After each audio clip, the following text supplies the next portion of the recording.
पुराने समय की बात है। मगध राज्य में मंत्री पद के लिए आवेदन चल रहे थे। सारी तैयारियां हो चुकी थी और शहर के बहुत से प्रतिष्ठित लोग इस मंत्री पद के लिए आवेदन कर रहे थे। भला नगर का कौन प्रतिष्ठित आदमी होगा जो राज दरबार में मंत्री पद हासिल नहीं करना चाहेगा। इसीलिए नगर के गिने चुने प्रतिष्ठित लोग इस पद को हासिल करने के लिए अपनी पूरी ताकत झोंक रहे थे। ऐसा ही एक युवक था संतोष। मन का एकदम साफ युवक, दूसरों की मदद करने वाला, हर जरूरतमंद की सेवा करना, ये सीख उसने अपने माँ बाप से भली भांति ले ली थी। इसीलिए नगर में उसकी काफी इज्जत थी, काफी रुतबा था। भला इंसान होने के साथ साथ संतोष में और भी गुण थे, जैसे कि उसका वाक गुण। वो जब बोलता था तो लोग सुनते ही रह जाते थे। उसके भाषण, उसके वक्तव्य सभी को प्रभावित कर देते थे। ये कला उसमें बचपन से ही थी और समय के साथ साथ उसने अपनी इस कला को और भी ज्यादा निखार लिया था। ऐसा नहीं था कि मंत्री पद के लिए आवेदन करने वाले दूसरे युवकों में किसी गुण की कमी थी। उसके प्रतिद्वंद्वी भी किसी से कम नहीं थे। वो भी अपना भरपूर प्रयास कर रहे थे और उनमें भी किसी गुण की कोई कमी नहीं थी। लेकिन संतोष के पास बोलने की ताकत दूसरों से ज्यादा थी। वो जब बोलने लगता था तो लोग उसकी वाणी से प्रभावित हो जाते थे और मंत्री पद के लिए यही गुण सबसे सर्वश्रेष्ठ होना चाहिए। यही गुण आपको मंत्री पद दिलवा सकता है। अगर आप अपने भाषण और अपने वक्तव्य से अपनी जनता को, अपने नगर के लोगों को प्रभावित कर पाते हो तो आप मंत्री पद के लिए अच्छे दावेदार हो सकते हो। इसी कारण संतोष का रुतबा पूरे नगर में फैला हुआ था और उसकी प्रतिष्ठा को और भी ज्यादा नगर में फैलाने के लिए उसके दोस्त, उसके चाहने वाले जी जान एक करके लगे हुए थे। उन्हीं दोस्तों में संतोष का एक दोस्त विपिन हुआ करता था। विपिन संतोष का बचपन का मित्र था और दोनों में बहुत गहरी मित्रता थी। लेकिन संतोष की तरह विपिन उस नगर का कोई प्रतिष्ठित युवा नहीं था। वो एक साधारण से परिवार से था और ना ही उसमें भाषण देने का या कोई वक्तव्य पेश करने का कोई कौशल था। वो सिर्फ अपने दोस्त संतोष को जिताने के लिए दिन रात एक कर रहा था और संतोष भी इस बात से भली भांति परिचित था। वो अच्छी तरह से जानता था कि विपिन मुझे जिताने के लिए कोई कसर बाकी नहीं छोड़ रहा है और इस कारण से संतोष अपने दोस्त विपिन की बहुत इज्जत करता था और अपने सारे दोस्तों में उसे ही सबसे सर्वश्रेष्ठ समझता था। और जल्द ही वो समय भी आ गया जब आवेदन होने वाला था और इसके बाद मंत्री पद के आवेदन के लिए जो परिणाम सामने आया उसको देखकर संतोष फूला नहीं समाया, क्योंकि उसने एक अभूतपूर्व जीत हासिल की थी। उस नगर में कोई भी इतनी वोटों से कभी नहीं जीता था जितना कि संतोष जीता था। संतोष अपनी इस जीत से फूला नहीं समा रहा था। जब मगध के सम्राट ने जनता को वक्तव्य देने के लिए संतोष को ऊपर बुलाया तो संतोष ने उन सभी का आभार व्यक्त किया जिन्होंने संतोष पर अपना भरोसा दिखाया था और साथ ही उसने अपने सबसे अच्छे दोस्त विपिन को भी संबोधित करते हुए कहा कि ये जीत विपिन के बिना संभव नहीं हो पाती। मैं विपिन का बहुत आभारी रहूंगा और विपिन जैसा दोस्त जिसे मिल जाए उसे कोई कैसे हरा सकता है। इस वक्तव्य के पहले विपिन को ना तो सम्राट जानता था और ना ही वहां की जनता जानती थी, लेकिन इस वक्तव्य के बाद सब लोग विपिन को पहचानने लग चुके थे। धीरे धीरे समय बीतता रहा और अब संतोष दरबारियों के मंत्रियों में एक अहम दबदबा रखता था। सम्राट भी उसके विचार और उसकी सलाह को सबसे ज्यादा तवज्जो देते थे। लेकिन एक अच्छा इंसान होने की वजह से संतोष अपने दोस्त विपिन को भी अपने साथ ही रखता था और कोई भी सलाह मशवरा करना हो तो वो विपिन की सलाह जरूर लिया करता था। इसी वजह से धीरे धीरे विपिन का रुतबा संतोष से ज्यादा बढ़ने लगा और सम्राट संतोष की सलाह से ज्यादा विपिन की सलाह को तवज्जो देने लगा।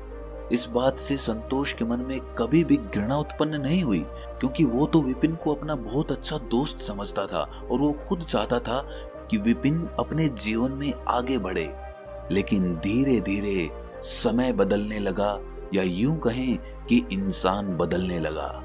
और जो विपिन संतोष का बहुत अच्छा दोस्त हुआ करता था, उसी ने संतोष को उस गद्दी से हटाकर खुद उस गद्दी पर अपना कब्जा कर लिया। इस बात से किसी को कोई परहेज नहीं था, क्योंकि विपिन बहुत ही वाक्चतुर था। वो ऐसी ऐसी सलाह सम्राट को देता था कि सम्राट भी उससे सम्मोहित हुए बिना नहीं रह सके।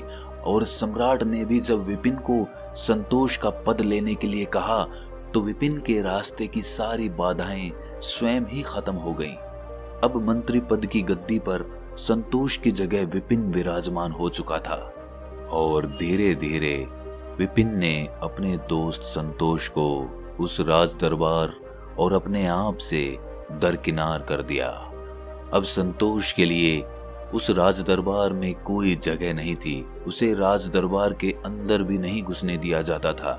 जब संतोष ने अपने दोस्त विपिन से मदद मांगी, तो विपिन ने भी उसे ये कहकर मना कर दिया कि दोस्त, मैं इसमें कुछ भी नहीं कर सकता, ये सब हमारे सम्राट का फैसला है, भला मैं अपने सम्राट की अवज्ञा कैसे कर सकता हूँ। और ये कहकर विपिन राज दरबार में अंदर चला गया और संतोष वहीं पर बाहर खड़ा खड़ा अपनी आंखों में आंसू लिए वहीं पर बैठ गया। इसके साथ ही बैठ चुका था उसका अपना दिल, जिसे उसके दोस्त ने ही तोड़ दिया था। विपिन ये सदमा बर्दाश्त नहीं कर सका और अब उसे अपना जीना ही व्यर्थ लगने लगा था, क्योंकि नगर में अब हर जगह उसका मजाक उड़ाया जाता था। और एक दिन संतोष ने एक ऐसा निर्णय लिया जिसके बारे में नगर में किसी ने कभी सोचा भी नहीं था। जी हाँ, संतोष निकल चुका था आत्महत्या करने के लिए। उसे अब कोई भी रास्ता नजर नहीं आ रहा था, इसीलिए वो अपने कदम जल्द जल्द बढ़ाता हुआ एक पहाड़ी पर जा पहुंचा। उसकी योजना थी कि वो वहीं पहाड़ी से कूदकर अपनी जान दे देगा, लेकिन जब वो कूदने जा रहा था, तभी वहां से एक बौद्ध भिक्षु गुजर रहा था। वो संतोष को देखते ही समझ गया कि संतोष अपनी आत्महत्या करने जा रहा है, इसीलिए उसने उसे पीछे से पुकार कर पूछा कि बंते, मुझे बहुत प्यास लगी है, क्या तुम मुझे पानी पिला सकते हो? ये सुनकर विपिन ने पीछे पलटकर देखा तो क्या देखता है कि एक वृद्ध बौद्ध भिक्षु एक लकड़ी के सहारे वहां पर खड़ा हुआ है। उसके मुखमंडल पर एक अद्भुत तेज था। संतोष दिल का बहुत ही अच्छा इंसान था। उसने सोचा कि मरने से पहले कम से कम एक अच्छा काम तो कर ही देता हूँ, और यही सोचकर वो पास के तालाब से उस बौद्ध भिक्षु के लिए पानी लेने के लिए पहुंच जाता है। थोड़ी देर में वो पानी का घड़ा भरकर वापस उसी जगह पर पहुंचता है जहां पर वो बौद्ध भिक्षु ध्यान में बैठा हुआ था। उसने वापस आकर उस बौद्ध भिक्षु को पानी पिलाया और कहा कि हे बंते, अब मुझे जाने की आज्ञा दीजिए। शायद यही कर्म मेरी जिंदगी का आखिरी कर्म कहलाएगा। और ये कहकर वो उसी पहाड़ी की ओर चलने लगा। बौद्ध भिक्षु ने उसे पीछे से पुकार कर कहा कि हे बंते, जब तुमने निश्चय ही कर लिया है कि तुमने आत्महत्या करनी है, तो मैं तुम्हें रोकूंगा नहीं, लेकिन आत्महत्या तो तुम कुछ क्षण बाद भी कर सकते हो। क्या तुम कुछ क्षण मुझ अकेले आदमी का साथ दे सकते हो? क्या तुम थोड़ी देर मेरे साथ बैठकर बातें कर सकते हो? मैं बहुत दिनों से जंगलों में अकेला घूम रहा हूँ और अब इतने दिनों के बाद मुझे एक इंसान दिखा है। ये सुनकर संतोष कुछ सोचकर उस बौद्ध भिक्षु के पास आकर विराजमान होकर बैठ जाता है। इसके बाद बौद्ध भिक्षु उससे आत्महत्या करने का कारण पूछते हैं। उस पर संतोष उन्हें अपनी पूरी दास्तान कह सुनाता है। ये सुनकर बौद्ध भिक्षु संतोष की पीठ थपथपाते हुए कहते हैं कि संतोष, तुम एक बहुत अच्छे इंसान हो, लेकिन इस संसार में जीने के लिए सिर्फ अच्छा इंसान होना ही मायने नहीं रखता। उसके साथ साथ तुम्हें अपनी बुद्धि और विवेक का भी इस्तेमाल करना पड़ता है। अगर तुम सिर्फ एक अच्छे इंसान बनकर एक अच्छा जीवन व्यतीत करना चाहते हो तो तुम एक साधारण इंसान बनकर कर सकते हो, लेकिन अगर तुम्हारे ऊपर किसी पद की जिम्मेदारी है तो उस पद की रक्षा करने के लिए तुम्हें अपनी बुद्धि और विवेक का इस्तेमाल करना होगा। कभी भी अपने पद की सुरक्षा हेतु ये 7 बातें किसी को मत बताना, वरना तो तुम मुसीबत में पड़ जाओगे। ध्यान से सुनना। पहली बात जो किसी को नहीं बतानी चाहिए वो है अपनी आमदनी। अगर तुम किसी को अपनी आमदनी बता देते हो तो उस आदमी की अपेक्षाएं आपसे बहुत ज्यादा बढ़ जाती हैं, और जब आपका वो दोस्त आपसे मदद मांगता है और आप उसकी मदद नहीं करते तो उसके मन में घृणा उत्पन्न हो जाती है, क्योंकि वो सोचता है कि इतनी आमदनी होने के बावजूद मेरा ये दोस्त मेरी सहायता क्यों नहीं कर रहा है। और इसी के साथ आपकी आमदनी ठगों और चोरों को भी आकर्षित करती है। ठग और चोर अपना शिकार बनाने के लिए आपके पीछे पीछे चलेंगे और नई नई योजनाओं के तहत आपको फंसाने की कोशिश करेंगे। इसीलिए याद रखना, जब तक जरूरत ना हो, जब तक आवश्यकता ना हो, अपनी आमदनी किसी को भी मत बताना। अपने परिवार वालों से या जिस लड़की से तुम शादी करना चाहते हो उसके परिवार को आमदनी बताना गलत नहीं है, लेकिन उनके अलावा किसी को अपनी आमदनी बताना अपने पैर पर कुल्हाड़ी मारने जैसा होता है। दूसरी बात जो किसी को नहीं बतानी चाहिए वो है अपने परिवार के झगड़े। जब भी तुम अपने परिवार के झगड़ों के बारे में अपने किसी दोस्त या किसी बाहर वाले पुरुष या स्त्री को बताओगे तो वो लोग तुम्हारा फायदा उठाने से नहीं चूकेंगे, क्योंकि सब लोग चाहेंगे कि तुम्हारी प्रतिष्ठा कम हो, तुम नीचे आ जाओ और वो तुमसे ऊपर उठ जाएं। इसीलिए वो तुम्हारे घर में झगड़े कम करने की बजाय उन झगड़ों को ज्यादा उकसाने का प्रयास करेंगे। इसीलिए अपने घर के झगड़ों का निवारण किसी बाहर के आदमी से पूछना सबसे बड़ी मूर्खता होती है। तीसरी बात जो इंसान को अपनी पत्नी से भी नहीं बतानी चाहिए वो है खुद की गलतियां, अतीत में हुई गलतियां। अगर आप अपनी गलतियां दूसरों को बताएंगे, अपनी पत्नी को बताएंगे या किसी को भी बताएंगे, तो वो लोग धीरे धीरे समय के साथ आप पर अपना दबदबा बनाना शुरू कर देंगे, क्योंकि वो ये सोचेंगे कि आप इतनी गलतियां कर चुके हैं और वो तो धुले हुए हैं और उन्होंने तो कोई गलतियां नहीं की। इसीलिए वो अपने आप को आपसे ऊपर आंकना शुरू कर देंगे, जिसकी वजह से भविष्य में आपको समस्याओं का सामना करना पड़ सकता है। और अपनी गलतियां बताने का एक बुरा नतीजा ये भी हो सकता है कि कल को अगर आपके दोस्त के साथ आपकी दुश्मनी हो जाए तो वही दोस्त आपकी कमियों को, आपकी गलतियों को दुनिया के सामने उजागर कर दे। चौथी बात जो इंसान को किसी दूसरे आदमी को नहीं बतानी चाहिए वो है अपना लक्ष्य।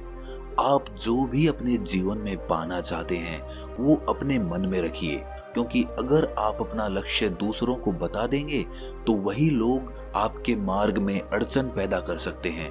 अगर वो अड़चन पैदा नहीं भी करते हैं तो अगर कल को आप अपना लक्ष्य प्राप्त नहीं कर पाए तो आप उनकी नजर में एक मजाक का पात्र बन जाएंगे। इसीलिए अपने लक्ष्य के बारे में जब तक वो पूरा ना हो जाए किसी को नहीं बताना चाहिए। पांचवी बात जो आदमी को अपने मन में ही रखनी चाहिए वो होती है अपनी कमजोरी और अपनी ताकत। अपनी कमजोरी अगर हम दूसरों को बताएंगे तो जाहिर है कि मौका पड़ते ही वो हमारी कमजोरियों का फायदा उठाने से नहीं चूकेंगे, और अगर हम अपनी ताकत दूसरों को बताएंगे तो वही ताकत हमारी कमजोरी बन जाएगी, क्योंकि लोगों को अगर हमारी वो ताकत पता चल जाएगी तो वो इसकी काट भी ढूंढ लेंगे। इसीलिए अपनी कमजोरी और अपनी ताकत किसी को मत बताना। छठी बात जो आदमी को दुनिया से छुपानी चाहिए वो है किया हुआ दान। अगर आपने किसी को दान किया है, कोई पुण्य का काम किया है, तो ढिंढोरा पीटने की आवश्यकता नहीं होती, क्योंकि अगर आप किए हुए दान के बारे में दूसरों को बताते हैं तो वो दान ना रहकर आपका लालच बन जाता है, आपकी प्रतिष्ठा का एक मार्ग बन जाता है। इसीलिए अपने दान को जितना गुप्त होकर करोगे उतना ही वो आपको फलीभूत करेगा। इसीलिए एक कहावत है कि जब एक हाथ दान करता है तो दूसरे हाथ को भी पता नहीं चलना चाहिए। सातवीं बात जो आदमी को सबसे छुपानी चाहिए वो है अपने दोस्त, दुश्मन और प्रेमिका।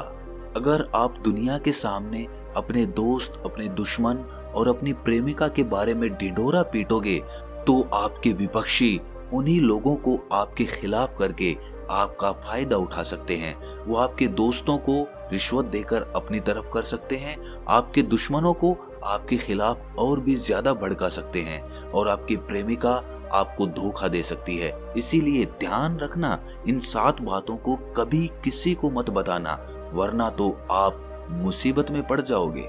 और अगर आप इन 7 नियमों का अनुसरण करते हैं तो आपका जीवन खुशहाली से भरा रहेगा और आप संसार में एक प्रतिष्ठित आदमी बनकर सदैव के लिए जी सकते हैं। बौद्ध भिक्षु का ये ज्ञान सुनने के बाद संतोष के मन को बहुत ही आनंद मिला और उसने अपना आत्महत्या करने का विचार त्याग दिया। तो दोस्तों, कैसी लगी ये कहानी आपको कमेंट सेक्शन में जरूर बताना और अच्छी लगी तो इस चैनल को सब्सक्राइब करना मत भूलना। तो मिलते हैं अगली किसी कहानी में, तब तक के लिए अपना ख्याल रखें।